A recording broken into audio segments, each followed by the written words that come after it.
You totally saw that one coming, didn't you, viewers? Just how we drew it up. Sergio Perez on pole, but not in the way that you'd expect. Welcome to the WTF1 Wrap, powered by MoneyGram. I am your friendly neighborhood host, Dre Harrison, and welcome to the Big F1 Questions edition of our weekend coverage over here at the WTF1 YouTube channel. And wow, we actually have a very interesting grid and a very interesting qualifying to get into. We'll talk about that very, very shortly. But first of all, I wanted to introduce our guest, and we are in esteemed company. I have the honor of being able to sit down and interview a two-time esports world champion right here on the show. I'm sure if you're into the F1 esports series, you'll recognize this man beneath me on screen. He is the one and only Mr. Brendon Leigh. Hello, Brendon. Pleasure to have you with us, my friend. How are you? Thank you so much for having me, and it's good to see that you got my slip of money underneath the table to boost up my ego on the start of the stream. That was the plan, my friend. That was the that was the plan. And I mean, to be fair, you've also got the humble brag because you're now sitting in the rig, trophies in the background. I mean, how can I not mention that? Yeah, I mean, my biggest trophy ultimately is this Lindt chocolate buddy. Wow, that's the biggest one. And I've got. Wait, I think the other biggest one. Oh, don't knock people aside. I've got a jar of Marmite there. Like, you've covered everything. You've covered the trophy cabinet and lunch, if need be. Exactly. Food on the go. Food on the go, and he's got the rig, so in case an F1 online race breaks out at any point, we've also got Brendon representing us ready to go. So that's brilliant. So, like, Brendon, I mean, tell us a little bit more about yourself. Like, where you're racing for right now in the world of esports. Obviously, I know you can't talk too much about it, but tell us what you can, and obviously, again, like, how's everything going? Yeah, so at the moment, basically for the past few years, I've worked for both Mercedes and Ferrari Formula One teams, and now I'm signed to Romain Grosjean's esports team called RAG Esports, the fabulous t-shirt that I'm wearing at the moment. Great shirt. And I can confirm that I will be racing F1 Esports later in the year. I can't say exactly where I'm going to be going just yet, but that news will be coming relatively shortly. But yeah, I mean, it's all going good at the moment. Of course, it's one of those things where we drive around in circles and try to scratch our heads trying to find half a tenth and stress ourselves out over that. But it's all a bit of a fun world. I do laps on track and I do laps off track running. So what could go better? Oh, yeah, and I mean, you mentioned it in your Twitter bio, but I dropped off the page because I've noticed you. Because for those guys who don't know, we've been mates for quite a while. We've actually known each other for years, and we've both seen each other develop in our own special ways. And one of the ways I saw Brendon develop is he's now an ultra marathon runner. Oh my! Like just to let people know, just how long is an ultra marathon, and how on earth did you get to that point? Well, I mean, anything over a marathon distance is an ultra marathon. Right. And that's so 26.2 miles, basically. Exactly. So basically, anything over 26.2 is an ultra marathon. But I decided to just send it. And I decided my first ultra marathon should be about 64. It's 100 kilometers, but it's about 64 miles. And that was my previous furthest before that was only a marathon. So I doubled and did a half marathon further than I ever did before in a single run.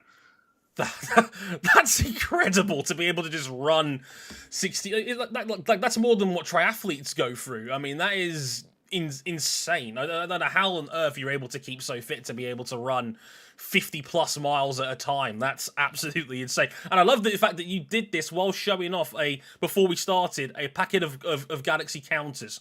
Oh yeah, I mean, like, for people who don't know, I mean, I have like the top level stuff. I even have a running mug. I have a cup of tea on the go. I mean, it is just the pinnacle of sports athlete diet, really. Of course. I mean, I don't know how he pulls it off, quite frankly. It's actually quite disturbing.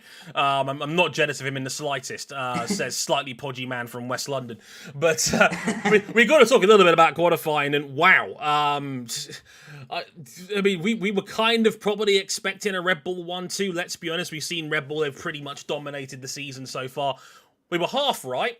We just probably weren't expecting Sergio Perez to be on pole and Max Verstappen starting 9th in the end, Brendon, because we had Charles Leclerc's second spin down the bottom of the marina for the second time this weekend.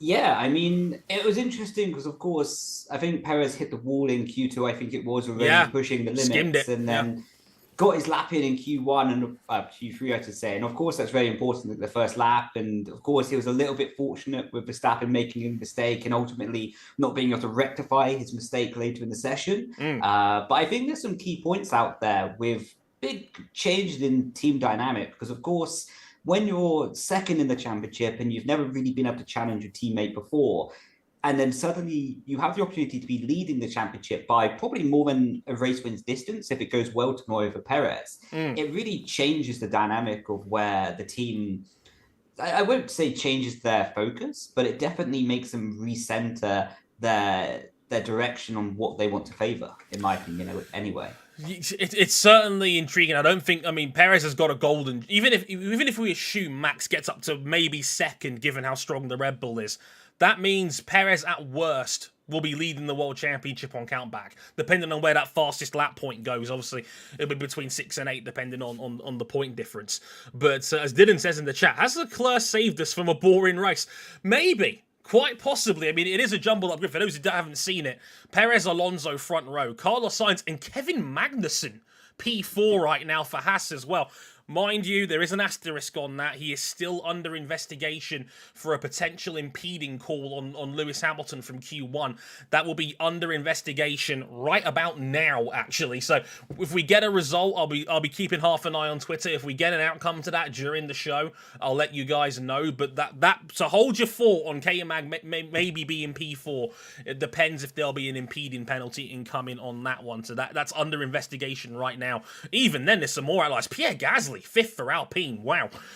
George Russell, P6. Leclerc will start 7th. He did get his banker off there. Ocon, P8. Max Verstappen, P9. And Valtteri Bottas back into Q3 for the first time in a little while as well. So good for him, guys. I know Alfa Romeo's been on a bit of a bland streak. And Dylan also says in the chat, why was Stroll so far behind Fernando? Great question. I'm sure you saw Q1 there, Brendan. Both McLarens out, Stroll out. Bit of a shocker, right? Yeah, I think this is where it can become difficult for top running teams, is where if the first lap in Q1 or the first new tyre run anyway is not what they want it to be, then they know if they use a second set of soft tyres, then they're destroying their chance to have 2 runs in Q3. So ultimately, they took a punt and tried to get through on that first set, I believe it was, and then it didn't pay off. And of course, these things can happen. And in my opinion, anyway, I know it's quite an unpopular opinion, but I think Stroll is better than most people give him credit for. Okay. So I feel like he'll come back strong in the race anyway. And I think ultimately that Aston Martin has a good potential to grow in the later part of the season as well. But looking just for tomorrow, Stroll, I think, will be looking for good points anyway.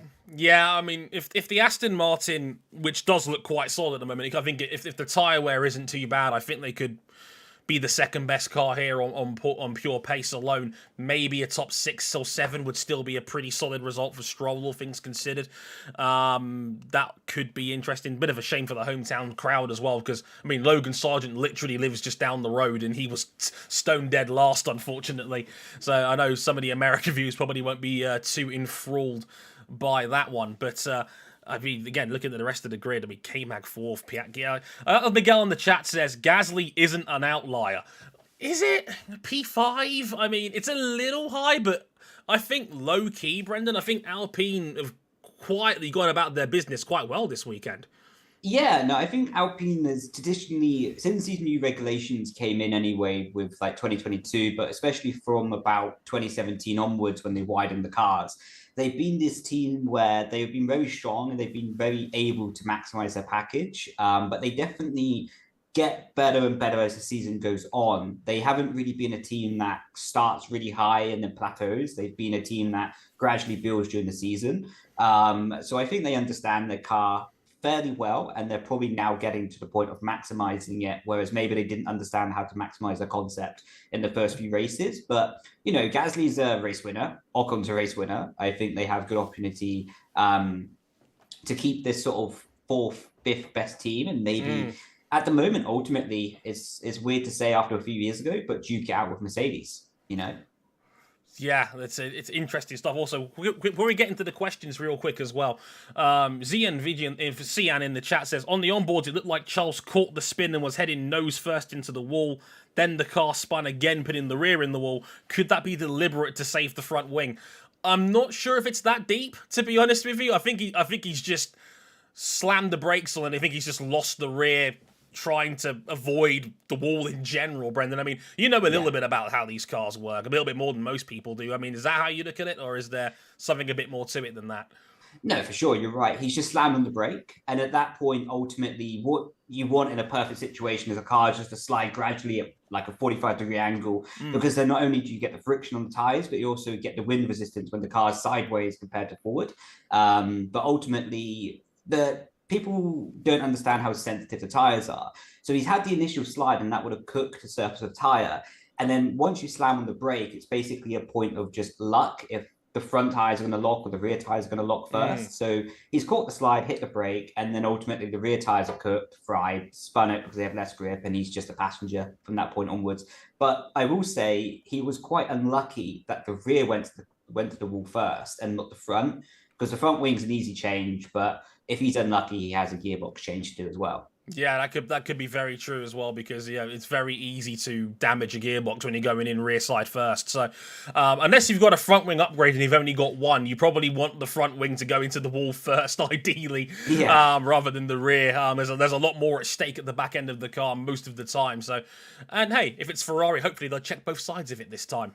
Who knows? Well, if that's a deep dive for a couple of years ago for you guys who understood that reference. So yeah, again, I'll keep you posted if anything comes up on the Haas news with K-Mag. But yeah, good news for the hometown team there on that one. So let's get into some of your viewer questions as you sent him in yesterday. So thanks everyone who sent them in on the WTF1 Twitter and Instagram pages at WTF1 Official if you want to follow us on there. I promise you there'll be less of my hairline on there from the Gunther Steiner interview in the coming days. I promise, okay? It's a lot more normal now, okay? First question comes in from Sid the Sloth II. I love that there was a Sid the Sloth, and then we're in the second generation of Sloth. I could see there's a family line that's going on here. But it's a question from regarding AlphaTauri, and I may have skipped over them a little bit on purpose yesterday for that very reason. It says here, how long does Nick de Vries have to prove himself? Says Sid the Sloth. And well, this was a step in the right direction because he qualified 15th. He made Q2 for the first time this season and now qualified Tsunoda for the first time this season. So maybe there's a bit of hope, Brendon. Yeah, and I mean, Nick ultimately underperformed in these first few parts of the season, and ultimately he is naturally getting a bit of repercussion from social media because of this. But I think he proved when he went to Williams and jumped in and was straight in the points last year that he's a fully capable driver. Ultimately, an F2 champion, Formula E champion. And Formula E, as we know right now, is, although people like to sort of not take it that seriously, the drivers are super high quality there. Some of the best outside of Formula One in the world. So ultimately, he has the full capacity. In my opinion, if he's given the right car balance and the right ability to show his potential, he will be right up there. And I could see him as a medium/top tier driver in Formula One. I know it's an unpopular opinion, but I worked with him in Mercedes, and I of course can't go too much into detail, but I was able to watch his data, listen to how great his analyst with the engineers was. And in my opinion, and in the engineer's opinion, he's top level. Really? Yeah. So it is very difficult to be jumped in or thrown into that sort of Red Bull environment and to maximize your potential in that high pressure environment, especially against Tsunoda, who is a famously, you could say, send it driver who's very punchy, very fiery, and ultimately super quick over a hot lap. And as Pierre proved in the previous years, it wasn't really, let's say, a one-lap pace advantage he had. It was his ability to manage tires, manage the race that made him stand out. And Yuki was always the same in F2, where he was always super punchy and super fast in qualifying. And it was only at the end of F2 season where he managed the tires. So this is like the hardest driver to come up against mentally, where it's just all natural gift, all natural talent, natural ability to slide the car around in qualifying. And then you're sat there scratching your head and wondering, okay, do I need to change my driving style? time will tell if Nick has settled into his driving style or settled into his car. And I hope for him he has, and this potential that I believe he has will show itself in the remaining part of the season. It's such a polarizing thing with Nick de Vries because you can make it such a strong argument for and against him if you want to. Like Formula E, for example, he won a world championship there, but that qualifying format was so up and down where, you know, the top runners were sent to the back effectively by being in Group 1. And then last year on the other side of the coin, Stoffel Van Dorn, who we all know probably should have never really lost his F1 seat in the first place, beat him to the championship there. On the one hand, you can go, he was excellent when he stood in for Williams at Monza. On the other hand, Williams always goes well at Monza because of the way their cars are set up. You can construct an argument either side so easily if you want to, and the reality probably is somewhere in the middle. And it's hard. I mean, especially I've always been of the opinion that you need to give an F1 driver at least 2 seasons, maybe 3, before you really see how good they are. And I don't know about you, Brendon, but like Yuki, this is year 3 for him, and I think he's driven really, really well so far this season. Have you noticed that too? Oh yeah, I of course don't know all the data. I don't know all the analysts from the team, so I don't know what is the best or the worst car. Well, I think we could guess what the best car on the grid is. Yeah, that's fairly more obvious. But it's very difficult to say what the worst car on the grid is. But ultimately, Yuki has probably outperformed his car and outperformed some situations to maximize the potential. I think he got points in Australia and sort of stuff like that. And it's sort of, he's a star in that car right now. But definitely in the first season, how much different was Yuki's reputation compared to Nick's right now? And how much good reputation does Yuki have right now? So like you say, 2 seasons odd down the line, 2 years odd down the line, and it's completely different outlook on him, isn't it? Yeah, absolutely. I mean, it doesn't take an awful lot to shift those narratives. Certainly, it doesn't. It can very quickly turn around with just a couple of good results, and hopefully, it's a step in the right direction for Nick. I don't like talking about people potentially losing their jobs after half a year. We know how ruthless Red Bull can be when they want to be, and it would be a shame if someone was given such a brilliant opportunity and then half a season later we're already talking about them potentially losing their jobs. So yeah, hopefully, I'd like to see him at least get the full year. 100%. Rather than, because I mean, if you're talking mid-season shop, so you're bringing Liam Lawson over, maybe. Well, I mean, that's probably the most likely candidate, given Owasa's fighting for the F2 title right now, and they probably want him to get that super license at least. So there's options. I mean, Red Bull have certainly got plenty of them, but again, I'd like to see Nick at least get a full year to answer your question, Sid the Sloth. The second, of course. I had to get the family lineage right, Also, I'll get a quick bonus one in from the chat as well. Send a couple of questions in, and I'll see if I can get some time to go through them in the end. Valkenbert says, seeing Lewis's suboptimal cars, do you see him as a complete driver? Combined with that, do you think an F1 driver should be all round, or is it okay to only be good in suboptimal cars and rockets? To answer that, I think you need both. You need a quality car to be winning races. It's an engineering sport first, and the Mercedes has been erratic, to say the least, all season long. I mean, we weren't saying this after Australia when Hamilton was second on merit. And yeah, I don't think they're quite as bad as P13, which is where Hamilton qualified either. But I think, I mean, Brendon, you know a little bit more about this than me, obviously competing at the very highest level and winning world champions in your own right. Is it a game of being a specialist, or do you need to be good at everything? I mean, ultimately, you need to be a specialist to win a championship, because that level is so high. You need to be so dialed into your car. And I think any driver that isn't dialed into their car, or doesn't have the car that suits them, isn't going to be able to show their full potential, and you're not going to see those wow laps in qualifying. You're not going to see those standout performances in the race if you're not 100% comfortable in the car. But ultimately, to answer the question, when you summarize the question, is Lewis as good as people think he is? I think he is. I think he deserves all the credit, and he probably deserves more credit than he gets at the moment on social media in some ways. I think ultimately, when you're in these situations as a driver and you're a development to the car as well, especially in practice session and qualifying, if you're not going for pole position, you're not going for the top echelons or positions, there also has to be part of the brain that needs to be developed in the car. When you have the fastest car and you know that you have the ability to go for pole positions, you're 100% nailed in. Of course, Lewis is 100% focused on trying to maximize the qualifying the race as well.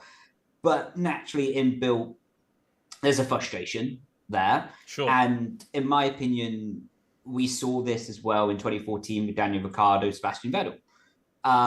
Where when Ricciardo was 2013 on the Toro Rosso, effectively, although the cars got less downforce, got less grippy, it was kind of the same going from a 2013 Toro Rosso to a 2014 Red Bull. If anything, you got more confident, you got more resources. So my point ultimately is, if you're coming from the midfield and then you're sort of going to a third, fourth best car, it's like, wow, this is amazing. But if you're going from the best car to suddenly dropping back there and you're like seeing the light at the end of the tunnel get slipped away or the bricks filled in at the end of the tunnel and less light getting through, you're sort of saying, wow, I really want to win my 8th championship. I really want to win races, but you feel like you're being dragged back a little bit. And you can sort of hear that in Lewis's frustration on it and everything what's going on around him. And Lewis, of course, had a really good team around him in these last few years, and everything was focused around Lewis and Mercedes. There's no hiding that. And ultimately, there are some times changing, ultimately change of the guard or almost as well. That's ultimately why George is there. And for sure, it must be upsetting for Lewis, in my opinion. Sure. Of course, this is a long way to summarize it. And to summarize it, in my opinion, Lewis is as good as people think. But of course, his situation is upsetting and distracting to him as well. And he won't have his 100% focus while all this is going on, especially while a Ferrari is faster on merit and he knows his contract is probably up. Yeah, it is the end of the season, yeah.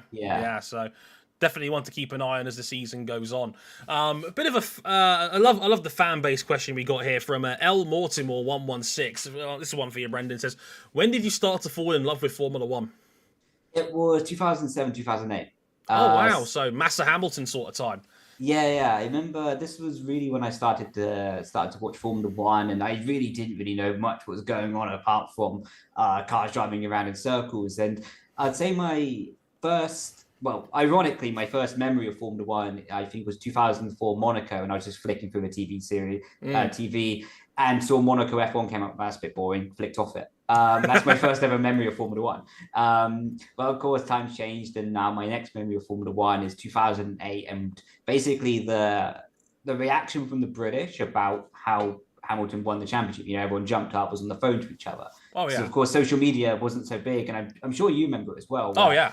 Everyone was running outside in this kind of thing of euphoria. For me, it was early days Facebook, really, where you saw Hamilton winning, and it was like, I remember. I think it's still the most watched F1 race in UK history. I think over 12 million people watched that Brazil 08 finale, which F1 would kill to have 12 million people here watching Grand Prix now by today's standards. So that's a great one. For me, it was back in, I think my first memory was 1999. I'm showing my age a little bit here now, being a 30-year-old man, but 99, and it was, I was a huge Ferrari fan growing up because I grew up a petrol head, loved cars, loved Hot Wheels, loved skate. A very stereotypical 90s boy, and my dad was a huge motorsport fan, so I was sat on literally on daddy's lap as Valentino Rossi was winning in MotoGP just as he was coming through.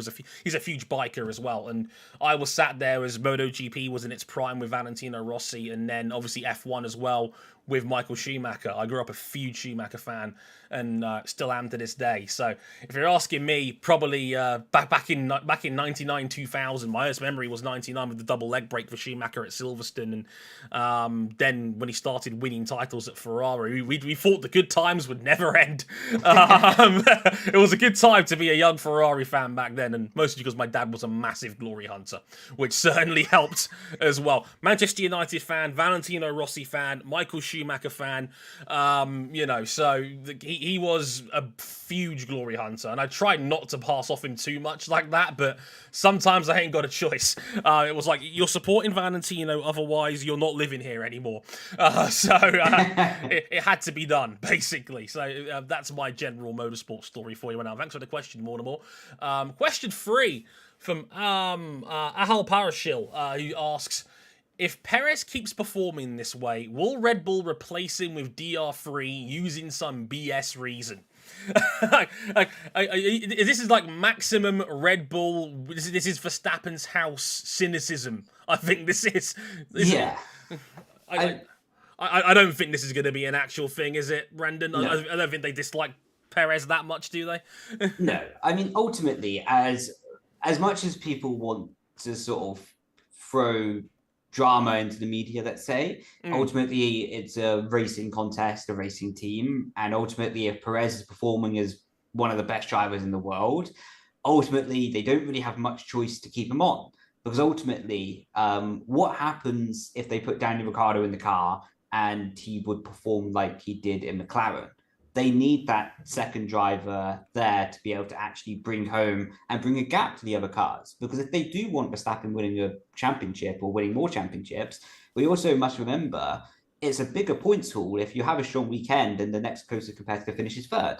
Right. Yeah. So it's easy to say now because Red Bull are dominating, but if we had a competitive second car, you need someone like Checo a lot more. This is a luxury for Red Bull right now that they've got two drivers of enough quality where, and obviously having a brilliant car, where they're going to lock out the front row 9 times out of 10, barring shenanigans, which amazingly we've actually had quite a lot of so far this season so far for Red Bull. But I don't think Perez is under any, like, true and proper threat of losing his job, especially right now, given how actually he's cashed in. Look, you could be cynical towards Perez as a world title contender. God heavens, I am. Like, I don't think this is going to last. But, like, the way he's performing and maximizing his opportunities, this is exactly what you want out of at least a de facto number 2 driver. Like, you want Perez to be able to clean up the mess that Verstappen leaves behind, because Max hasn't had it all go his own way so far this season, and when he hasn't, Perez has been right there. That's all you can ask for of him, really. That's even if you don't believe in Perez as maybe as a true title contender, from a team standpoint, this is the bare minimum, right? You know? Oh yeah, for sure. And like, I think you highlighted a massively good point. When it hasn't gone right for Verstappen, Perez is there, and people maybe don't understand how much of a team morale shift there is from winning a race. And by winning a race, you spark up motivation in your engineers, your departments within the team, and all of a sudden, like, you start performing a little bit better as well. The other drivers start performing a bit better if they were to pick up a win. They're a bit more confident and they don't make the mistakes. And so all of a sudden, you need to stop that momentum shift. And that's like what you said. Perez is doing perfectly by stopping other drivers picking up that little bit of a win, and it stops that sort of positive swing from other teams. And ultimately, I think the only thing that can stop Perez being employed by Red Bull is if he asks for too much money on the contract, or he tries to do sort of stuff that Rosberg and Hamilton did back in the day. Right. If he avoids, especially the second one, I think if he continues being friends with Verstappen, he's set, you know. Yeah, I know a couple of people in the chat, like JD Racing 84, saying that's the DTS effect, gotta make drama where there is none. Look, take it from me, from a guy that's been on both sides of that media fence, I completely get you sometimes. I'm gonna be real with you, man. I get it. And to be honest, this might be all we've got for a title threat this year, given how good Red Bull are. So I to a degree, I get both sides of the fence on that one. And Mike Cabetta in the chat also saying, I love how we're coming up with crazier reasons and scenarios for Perez's replacement with Danny Rick. It's gotten worse and worse as the season's gone on, as Perez has actually been better and better as the years gone by. We're just coming out with ever more outlandish reasons to think that Daniel Ricciardo might come back, and the more this is going, the less likely that's going to be, because Perez is, you know, he's doing the minimum of what you ask for him, and again, can't ask for much more than that in the current climate. Question number 4 from Leah Carr, and another bit of cynicism on this one, I think it's quite interesting. Is George Russell a good driver, or is he just always benefiting from others' misfortunes? I mean, I think he won the F3 championship. I think he did. He's an F2 champion with, I think he has joint most race wins in a season, and probably he won it like a race or two early, and he beat Lando, and everyone rates Lando so highly, rightly so. He's a great driver. You know, he put a Williams P2 in wet qualifying at Spa. And he was able to pick up race wins against Lewis Hamilton at Brazil. Of course, Lewis had the scuffle with Max, but irrelevant that fact, he was ahead of him at that point. It wasn't like he overtook Lewis because of damage. Right. And ultimately, George Russell has the ability to, I think, go down in history. He has the right mentality. He, I think, importantly, understands the media game. He understands how to hold himself in the team. Absolutely. He understands how to motivate people, and he's got the talent to back it up. In my opinion, he's not just a bit of media hype. He's the real deal. I'm inclined to agree. Look, I hold my hands up to this. I wasn't sure they should have gotten rid of Bottas for him when he first joined this team. I still felt like Bottas had something to contribute, and I felt like it might be a bit of a gamble to put Russell up from the bottom grid car in the Williams and then put him straight in with what was the best team in F1 at the time going into 2022. So I do... I openly admit, I was one of these people that used to be quite cynical against George Russell. He's been excellent since joining Mercedes. He has performed to anybody's expectations. Right now, he is, I'd argue, pretty close to what Lewis Hamilton is.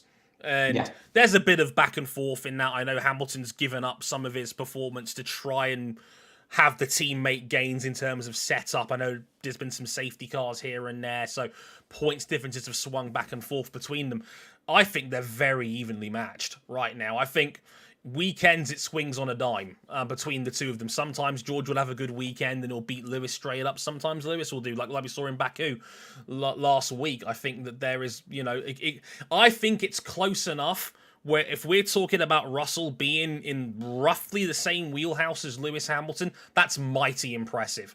And like you said, Brendon, he beat 3 other dudes who are on this grid in Formula 2 right now with De Vries, Norris, and Alex Albon. That was a stacked Formula 2 class that he won. And look, if you were a believer in George Russell from the time he was in junior, on the junior series ladder, yeah, you had pretty good reason to back him. And I wasn't one of those people, and I will hold my hands up to the world and happily say I was proven wrong on that one. So, yeah, I think George Russell's a brilliant driver. I mean, I think he's maybe a borderline top 5 guy in the field. I think he's really, really good. And I don't think he's the problem in Mercedes. I think the car is. And the car is not where they want to be right now. So that's how I look at it. Last question, and this is a fun one from Free John King on Twitter. Will we see more cars than celebrities? No. Not quite. I was actually having this discussion while watching qualifying, and Miami, in my opinion, costs too much, and the prices are skyrocketing past normal Formula One fans and going into the social, just I want to be there, or I want to say on social media that I was there event. The influence around. Exactly. But I would say, like I've been very fortunate. I've been able to go to Silverstone, for example, and I've not gone to Miami. But when you watch Miami, it's an event that you can spend the whole day at, and it's one of those things when I was watching qualifying, they have swimming pool set up, they have fake beaches, and although it's a little bit comical on social media, you can turn up there at 9 a.m. and spend the whole day there and actually enjoy yourself. If you go to Silverstone, with no disrespect to Silverstone or anything, but you can find yourself a little bit bored in between sessions. Sure. So in no way am I saying that the whole picture of the whole media around Miami with the influences is good. But what I will say isn't that bad is the fact it's actually seeming like you can enjoy a full day there apart from just motorsport. The kids are entertained, etc. But I have to defend that part of it. But 100%, you'll see more influences, you will see cars. But also we can't blame the Miami track for that. You can only blame the broadcasters for that, because the broadcaster is the one who puts it on the screen. You know Absolutely. What I mean? I think they want it to be a glitz and glamour round. They want to get the big names in. I mean, you've probably seen some of them already, like Tyreek Hill, the wide receiver for the Miami Dolphins, is around there. Last year when they had their first race there, Michael Jordan was there. Tom Brady was there. The Watt brothers, if you like your NFL, you'll recognize who JJ and TJ Watt are. They're two of the best pass rushers to play in the NFL in recent times. Paolo Banchero, who's just been drafted in the NBA is the number 1 pick, who was confused for Patrick Mahomes by Martin Brundle. So, it is a high-class event, certainly. And look, I haven't got a big problem with this. You can't, on the one hand, praise Formula One for things like DTS for trying to get more and new people into the sport, and then complain when said new people are invited to the Grand Prix, often paid for by a sponsor, to help, to be there and enjoy the presence of it. You can't have that both ways, in my opinion. Yeah. I think that's part of the infrastructure of Formula One. Like, a huge part of it is the money involved. A huge part of it is the glitz and glamour side of it, and you're not going to get that at every round. And Formula One wants to break America. It's obvious that it wants to do that. It's got 3 races. There was rumors about potentially them buying Long Beach and potentially making that a 4th race,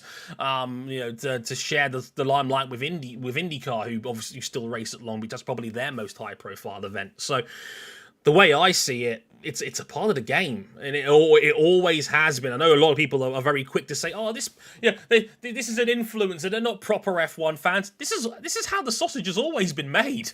This is how it's always been. People that aren't really here for the racing, rolling up, and who are there because they've been paid to be there by a sponsor and what have you. It's a part of the sport. That's how it's always been. Maybe we're just paying more attention to that now than we did 15, 20, 25 years ago, when certainly was when I was a fan.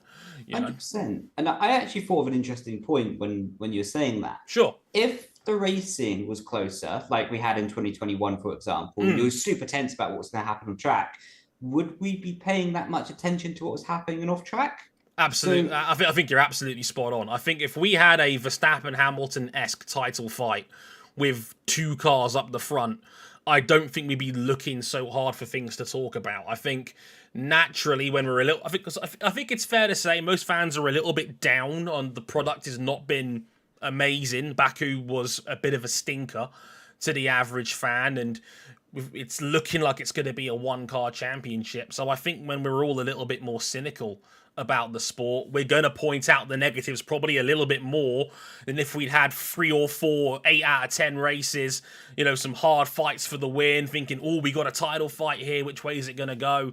Maybe that's part of the reason why Checo is getting the hype and attention that he is. Maybe that's part of the reason why we're looking for things to be down on, because when we're down on the sport, we're down in general, Is that fair to say?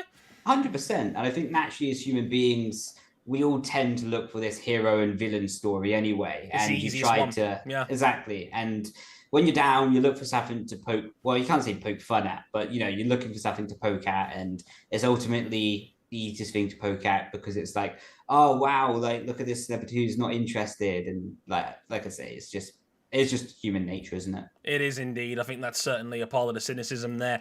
Just to let you know as well in the chat, no news yet on the Magnussen Stewards call because we're just about to wrap up here. So keep your eye out on social media. I'm sure if you can follow us at WTF1, we'll break that news if there's any further action on that penalty call for K-Mag. Hopefully, as a fan, I'm not going to lie, it's good for the sponsor at MoneyGram. I'm kind of pulling for K-Mag to keep that 4th place.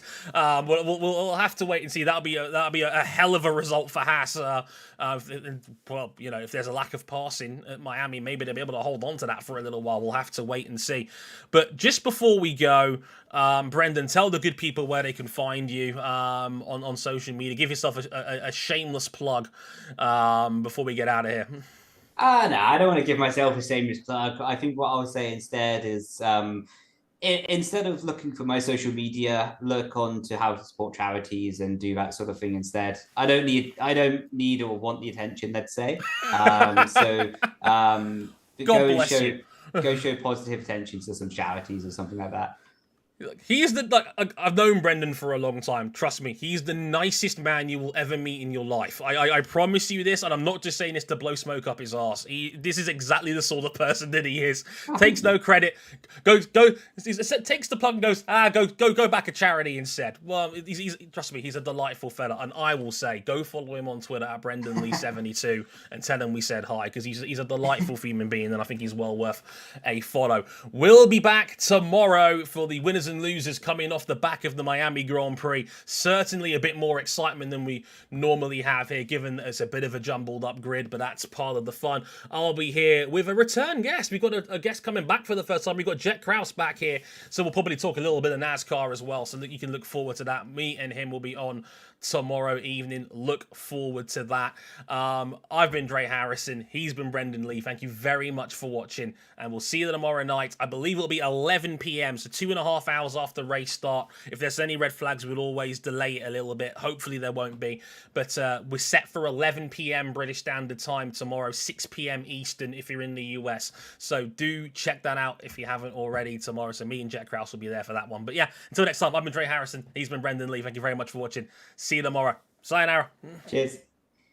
Recording